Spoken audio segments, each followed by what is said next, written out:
So hello my friends, Devaun Lennox here, Photography P, wax on, wax off, no sensei, X.com. In today's video, I want to talk about what is a PNG file.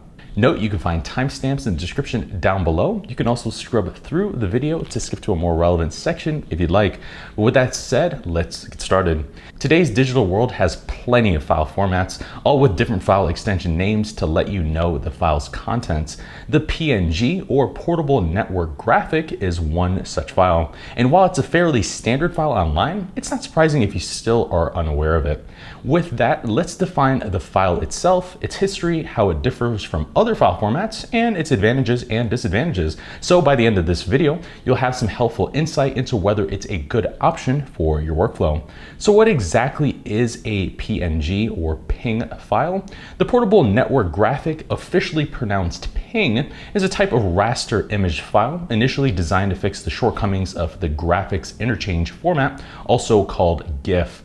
And today it's a widely accepted file used for digital images, web graphics, and text files, second to only the JPEG format. So much so, it's now arguably the most frequently used raster file for displaying images on the internet, and many agree it's entirely replaced GIF altogether, but it grabs several unique features from GIF. Namely, it uses lossless compression, which stores all of the original image data to maintain maximum quality, and it too can display transparent or semi-transparent backgrounds, making it an excellent option for logos, video overlays, and embedding graphics onto web pages.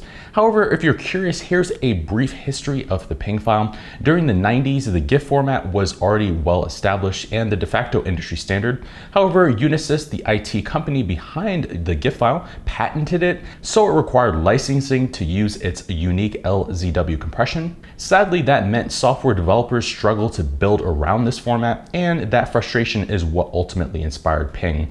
The PNG file was first debuted on the market in 1995. It then received W3C recommendation the following year and eventually became an international standard in the early 2000s. And the developers mainly wanted to create an open source alternative to GIF, but they also wanted to increase color support when transferring images on the web and create a more future-proof file. But quick commercial break. Did you know PhotographyPX launched a sister company called pxpresets.com? Well, if you didn't, pxpresets.com is going to be your next one-stop shop for Adobe Lightroom desktop and mobile presets.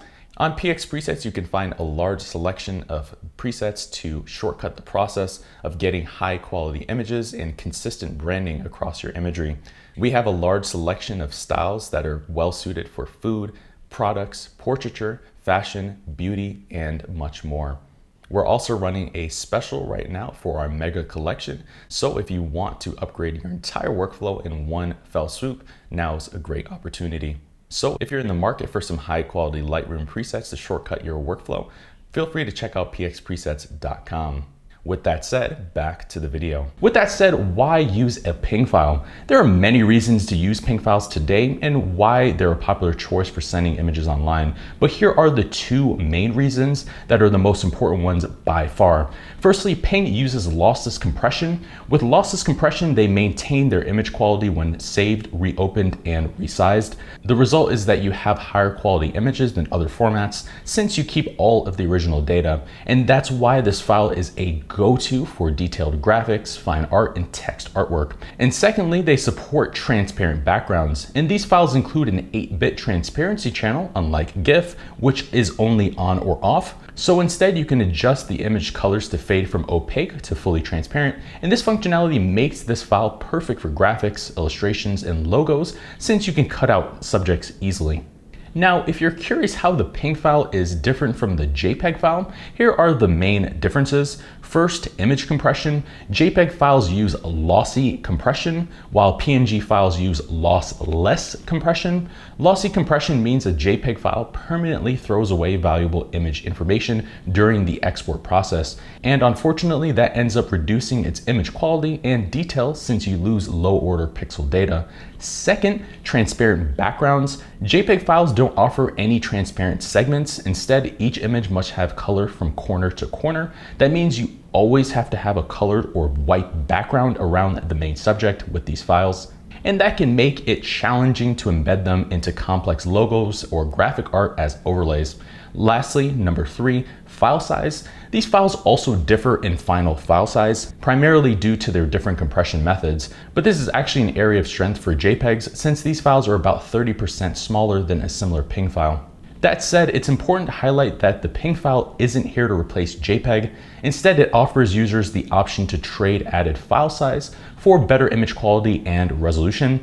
And given the added transparency functionality, it's a popular choice amongst professionals, say web developers or graphic designers, while the JPEG is more of the go-to for consumers. Now, with those areas covered, let's cover the advantages of PNG files in depth. First, image quality. Since these files use lossless compression, they maintain the original color information and fine detail present in the original file. The result is a higher quality image overall, since all the crucial image data is retained during the export or saving process. Plus, given the fact that these files include a 24-bit RGB gamut, they also store millions of color rather than just 256 like GIF. Together, they're far better suited for detailed images with solid colors, making them perfect for text art or graphic work. Next, compatibility. Since PNG is an open source format, anyone can develop a viewer or editor program that can support it without having to acquire a license. And in fact, that's exactly what's happened since the file became standardized in the early 2000s. Today, a vast range of programs support this file, and it has excellent compatibility amongst both computers and mobile devices. Not to mention, it's also a standard file on the web, and many websites embed images using it. Next is lossless compression. With JPEG, you lose some critical image color data when it's compressed, as I mentioned earlier, but worse, when the file is resaved, it starts a cascade of generation loss. Generation loss, if you're not familiar with that term, refers to the reduction in image quality that occurs over time when you edit a file, then save it again and again. Thankfully, the lossless compression algorithm used by PNG doesn't suffer from generation loss, and thus this format is far better suited for repeated editing since it doesn't lose image quality. So if you plan on re-editing an image over time, saving it as a PNG file is best. Next is transparency. This format also supports transparent color and grayscale images, letting you make any part of the image fully transparent or opaque. And this functionality is a must for illustrators or graphic designers to create neat design work. Now, that said, there are some downsides of PNG files. First and foremost is their file size. Unfortunately, these files take up far more storage space than their peers, and they tend to be quite large given that they have 24-bit color and high quality lossless compression. Sadly, we're talking about twice the size of your average JPEG file, and most PNG files will be around 20 megabytes per file rather than just 10 megabytes for a JPEG. So if you're low on storage or disk space, using a PNG file when not necessary would end up wasting quite a bit of space on your hard drive, especially if you store them alongside raw files. And in this situation, using a JPEG or another format would actually be best. Next, website loading. Unfortunately, their larger file size also means more demand on your web pages, and that could end up slowing down your entire website's loading time and general responsiveness if you store lots of images on a single page in this format. Next is printing. These files were designed with the internet in mind from their initial creation. However, the internet relies on the RGB color space, while CMYK is the default color space used for printing. Sadly, that means printing a PNG file with one-to-one color accuracy will be difficult since this format doesn't support the CMY color space altogether. So if you're printing professional level graphics or artwork, you may want to consider using another format, as the color translation will definitely be a hassle. And lastly, these files lack animation. PNG is a single image format, so it doesn't support looping animations like GIFs, which support multiple images. So if you want to create looping animations, then using the GIF format in this situation is best.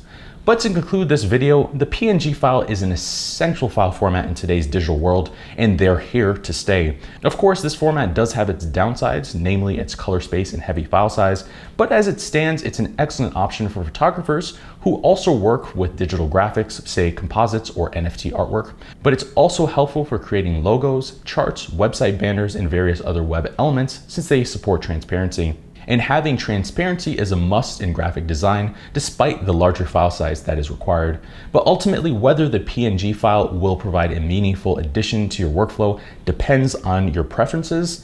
While limited in comparison, JPEG remains the current standard amongst digital cameras and most editing software, and it does so for a good reason. So I wouldn't necessarily suggest converting your entire photo library just yet. Instead, use the PNG format for your graphic art and your design work. Thank you for watching today's video. I hope you found the content of it valuable, insightful, and you learned something meaningful here. If you're new to our channel, please consider subscribing if you haven't done so already. If you have any comments, questions, or feel like I've overlooked something in the course of the video, please let me know down below. I've been your host, Devaun Lennox, Photography P.